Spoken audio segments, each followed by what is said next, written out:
Okay. Episode number 11. Welcome to the Teaching Bites podcast, our unprofessional development resource to take your teaching to the next level. Here are your hosts, Fred and Sharon Jaravada.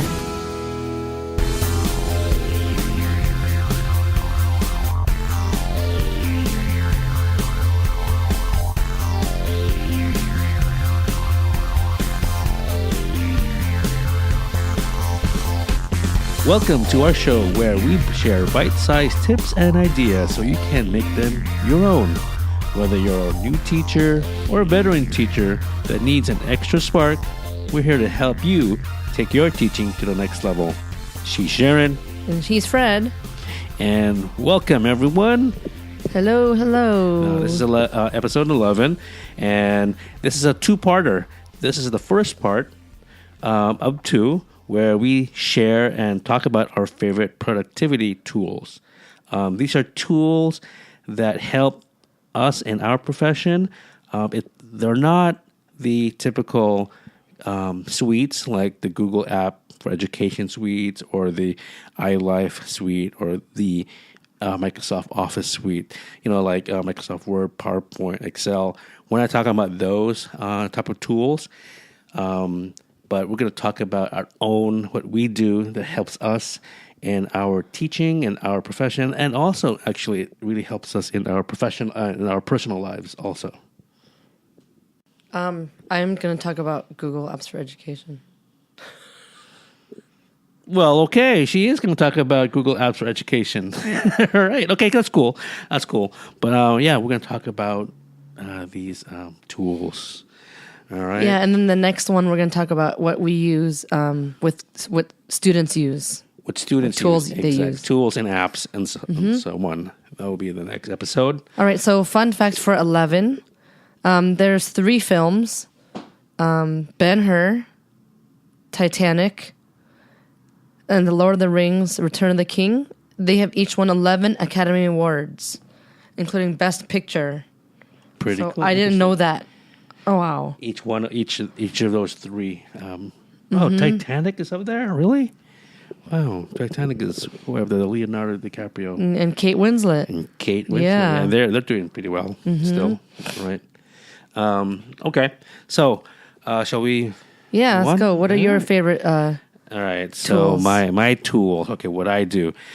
So I discovered this brand new tool. I've been using it for at least the past couple months or so, 5 or 6 weeks now, and I'm beginning to like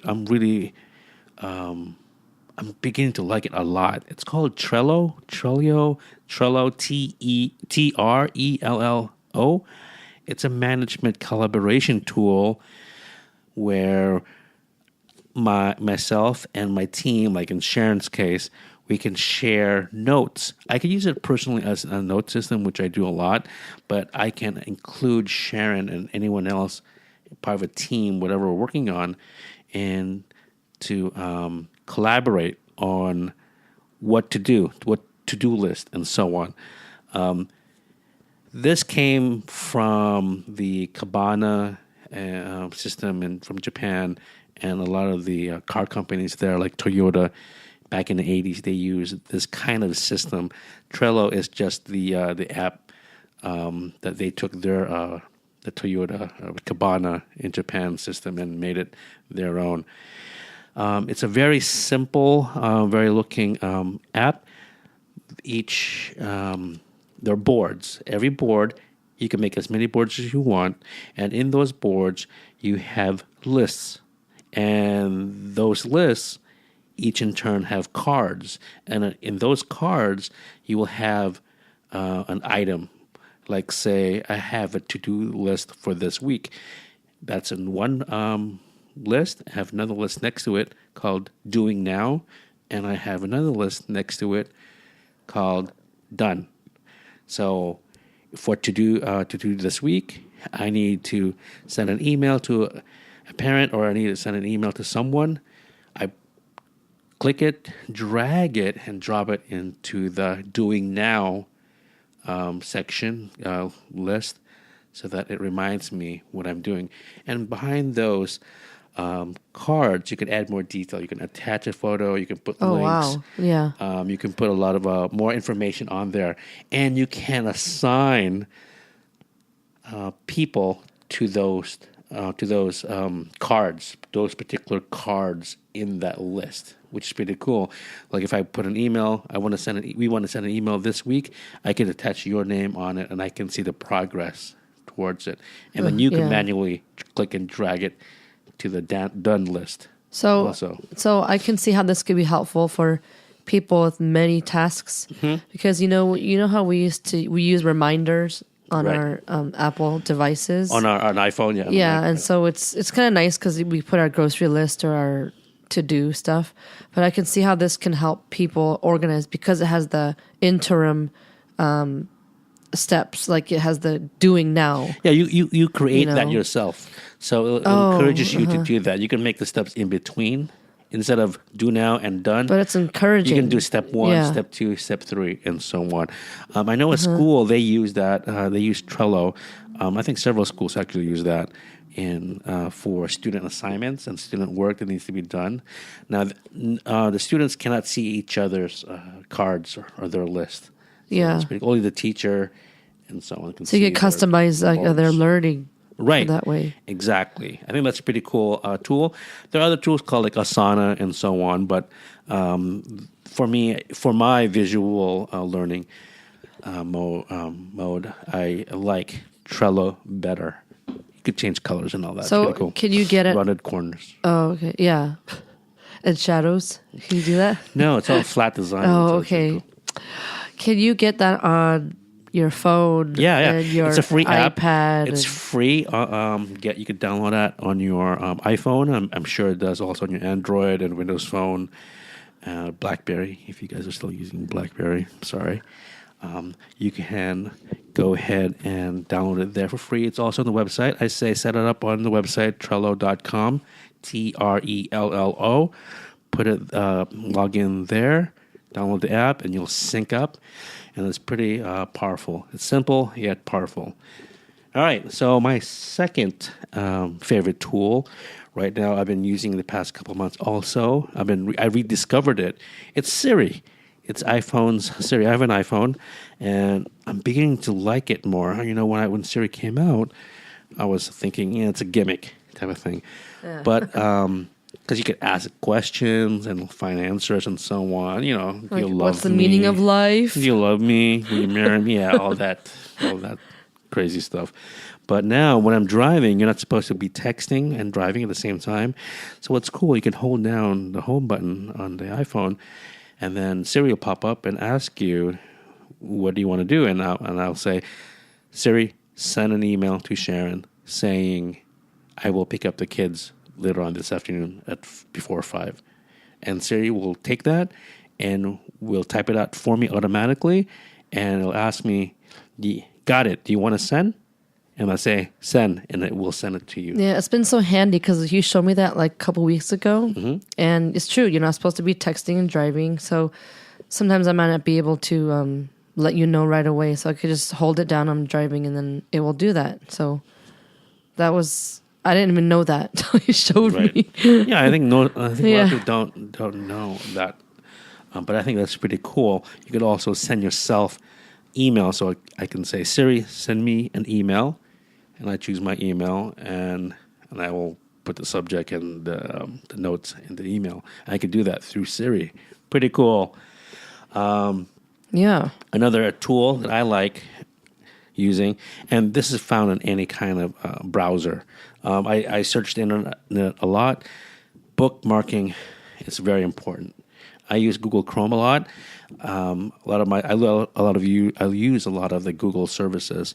So I sync my Google with my phone and my laptop, and I just sync up the bookmarking thing there, and I use that to grab some ideas, star them, and it's put into the appropriate folder.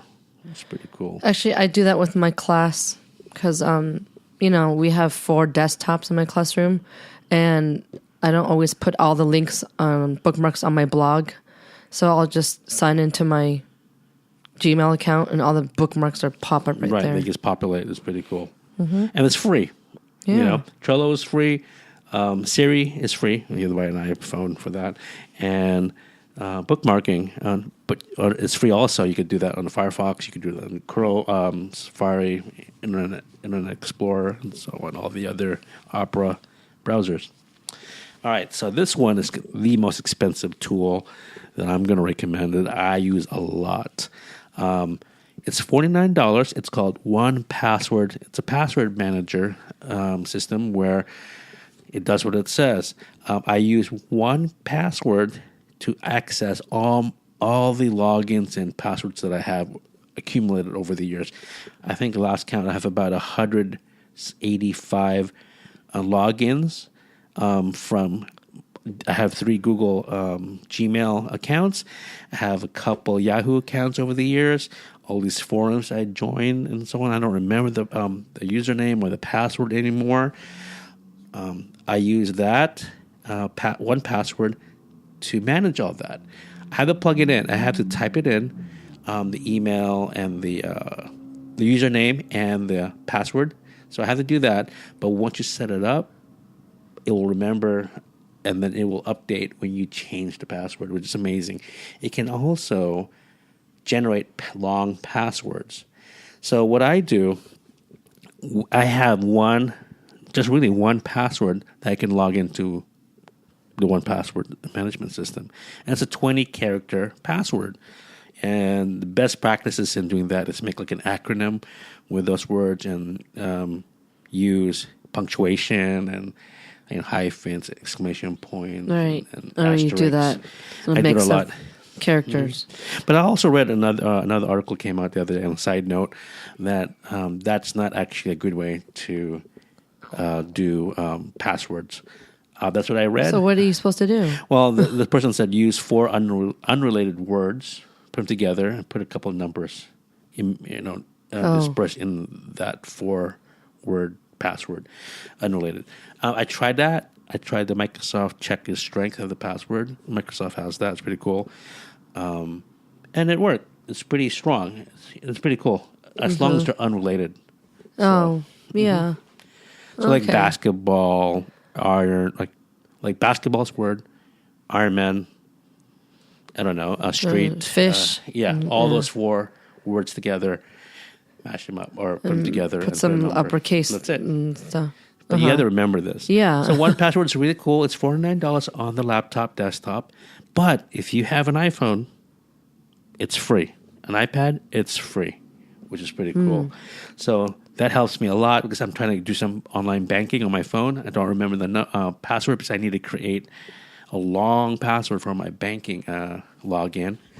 There's no way to remember that. And 1Password really helps me generating that and remembering it for me. So I don't have to remember that crazy password. I just log in with my own 1Password, my own password I created. Right. So you know how last couple podcasts ago we talked about essentialism and getting rid of too much clutter. So does this also help you look at the other forums you're joined and see what? I don't need this anymore. Let me go back and unsubscribe. Or right. I haven't done it that way. Get rid of old logins, but I have personally. Unsubscribe at least from at least 50 to 60 to 70 emails have been coming in, so that's different. But I kept the passwords. There's no limit in 1Password to keep, so I just keep them there just in case. Okay, Yeah. You never know. I just leave up to I have the Raiders and I have the 49er forums. I don't go there anymore, but I have it just in case. Yeah, in case Raiders win or something. Whoa. All right. Getting personal there. All right. My last number 5, my last tool that I recommend, I want to use all the time, is having a projector or a TV, something that can mirror my laptop or connect my laptop up there, or my iPhone or my iPad. A projector, put it up there, a TV, connect it there by HDTV or one of those connectors. Or if you have an Apple TV, another tool I like, I can mirror it up there by AirPlay. So I know Google Chrome, if you have a Chrome tablet or Android tablet, You can use Chromecast. If you have an Amazon tablet and Amazon Fire, you have the Amazon Fire TV. I think I got that right. So anything that will mirror your laptop, your iPad, whatever your device you have, to the screen. That's one of my favorites. I think that's very important in a classroom. Yeah, also you introduced me to Reflector on my MacBook. Yeah. So I'm able to mirror my iPad wirelessly to my Mac Air, which goes right to my projector. Yeah, so I don't need a connector. So Reflector came out because there was a great workaround because AirPlay wasn't activated yet by Apple. They wouldn't do that yet. Especially we had the iPad 1 or iPad 2, I believe, that couldn't do that. So you needed to go through Reflector app. You have to buy that separately. I don't think it's that much at all. It's like $20, $29 or so, but it's good. One thing that has an advantage over the Apple TV AirPlay thing is where you can put up multiple iPads up there. You can put I've done up to 8 iPads up there on the screen, and I can see everyone working on their iPads. That's cool. That's cool. Yeah. But you got to make sure you have a dynamic, very robust Wi-Fi. That's what I was going to say. Because yeah. it slows things down. Because I actually had to buy a connector because sometimes my school's Wi-Fi isn't reliable. So then I would just get frustrated. So I have a backup. So just an advice. You know, I use the Reflector, but as a backup, it's not working. You know what? You got to have that there. And also, it's not on the list by top 5, but it's all speakers. Speakers are very important. Yeah, also. right. You got to have a great sound system. Mm-hmm. Also, I've become, since I'm podcasting, I've become somewhat of an audio snob. Mm-hmm. Yeah, have to sound good, right? Yeah, I hope we sound good, guys. We have great mics and a mixer and so on. All right? All right, so I have 3 tools that I love 3? using. Okay. One of them, everyone knows, Pinterest. I've heard about it, and I'm like, oh, okay, seems cool. But I finally got into it, for personal reasons too. But for teaching, you have really great ideas. It's all visual. I love the way you organize with boards, and you could categorize and tag and all that. And actually, we have our own Pinterest page too, Teaching Bites. But I love just being able to search and finding something. Like, this week is Read Across America week because Dr. Seuss's birthday was Monday. And I remember this idea I got from Pinterest, and I used it this week as a musical chairs reading. Anyway, I was like, oh, I remember that. So that's helped me a lot. And there's so much more. And of course, if you're friends with people and teacher friends, there's a lot. Mm-hmm. I understand how Pinterest, or Pinteresting, whatever you call it. I know it's huge. It is huge, but I don't get it. I mean, honestly, I just don't like going to that site. Yeah, you could get easily lost in it because you keep clicking on things that are related pins. Well, for you, I just don't want to click on things for myself. I just want to get out of it. I don't want to get into Pinterest. I don't know. It doesn't work for me visually. Isn't there a mantrist? There is a mantrist thing. I don't know. Maybe it's not designed for people like me, men. I don't know. I just want to get out of it. I don't like it. Yeah. It's just too all over the place. True. I see what you mean. I like it. I guess it's the sucked in. I don't see the like a steady stream of in a chronological order type of thing. There's not really like a logic to it. So it's just a board that's popular and it just moves over around. Yeah. And all different sizes. It gets crazy for me. So not me. Yeah. It's not me. The second tool, I have my own class blog. So this is what I use primarily to communicate what's going on in my class with parents. Pictures from field trips or anything happening at school. I have a weekly blog that fills them in on what's going on for the week in different curricular areas, etc. And then it ends up being a tool for students too. They actually go back to look and see because I have links of websites I think are important, some resources, right? Or I have documents that I have, right? Videos of things, documents that I use and that they could access. So it's become a tool for everyone and even student teachers. I've had student teachers this past 2 semesters and I go here. You can fill yourself in on what happened in the past semester with what we're doing, and I think it's a great tool to document your teaching. I think that's like the new resume or the new portfolio, the digital portfolio thing going on. Blogs are great. They're free. You can go to Blogger if you have a Gmail account. Blogger is free. WordPress.com. That's free also. If you want to get more fancy and get your own domain, you can go. I highly suggest going to WordPress. That's the way to go if you want to go get your own domain name. Like I have fredjarvada.com, and we have our teachingbites.com. Yeah, mine is mrsjarvada.com, my teacher one. Yeah, check that out. It's pretty cool. It's like a living document. I think it's great. Yeah, and I tried using Blogger. I tried using Google Sites. I just found that this was so much easier and like simple. Google Sites is great. I mean, it's so powerful, but it's not. It's hard to navigate through it. I tried that with my students also. It's a good tool, but I definitely wish they can upgrade that, fix it. It's free. It's free also. If you have a Gmail account. Right. I know some people use Tumblr. It's great too. Other blogging, Wix and all that stuff. So get a blog. Make sure you update your blog. It's a living document. It's going to be your teaching, portfolio. Right. People find you. People find you, but also you can share it with, if you need to apply for another teaching position, you go and share that link. And try to get one with your domain name that's professional domain name. Yeah. Yeah. Your name is pretty good. And it doesn't cost that much, too. No. Not bad. I think GoDaddy is like minimum like $8 a year or so on. All right, my last tool, I could talk forever about this. I love it. Our school just got Google Classroom and a whole Drive and all that. And so we have kids have their own Gmail accounts this year. I've talked about this many times in other podcasts, but I love having it as a teaching tool or organization. Like I talk about how in other podcasts where I've used forums to ask parents about what's your preference conference time or surveying them about their child. I mean, it's just a great way to collect data. And also, of course, I could collaborate with students. We could write a document together, and my students have also shared their documents with each other to work on them at home, like writing their own stories.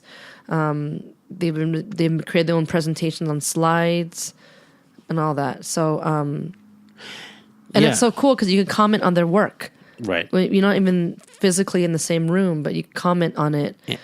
And they could go back and change it on their own time. They can go back and change it on time. And you can see who actually, the different revisions throughout the revision history. You can see what they did over time. You can go backwards and see what they did, last thing they logged in, and so on. Yeah, and if they want to go back to a revision number, they go, oh, I really wanted that part. They could go back to that instead of saying undo all the time, Right. Yeah. So that's very powerful. So those are my tools. Yep. So we have Trello. I like Trello a lot. I like the Siri. I like Siri a lot. Bookmarking. That's very important. Powerful. Passwords, because we always forget passwords. 1Password is called. And a projector or some kind of connecting to the TV. It's very important. Right. And getting teaching ideas on Pinterest. Using class blog to, connect home and school, and Google Drive. Google Drive, all right. Very Speak for itself. So, try these tools out and, see if you like any of them. We want to find tools that are simple, that don't do so much. And if it does too much, maybe you find yourself not updating it or using it at all. So, please let us know what works for you. Exactly what it works for you guys. It's important. All right, guys. So this is part 1. Next week you'll hear part 2 and the tools we use with the students and the students what they use. Join us again next week. So we want to thank you for joining us. Please, guys, subscribe, rate, and leave a review for us on iTunes. It definitely helps us continue what we're doing, and it helps us get be found by other educators just like you. Visit our site, teachingbites.com, and subscribe, and visit our Facebook page. Our Facebook as well. page, yep. All right, thank you.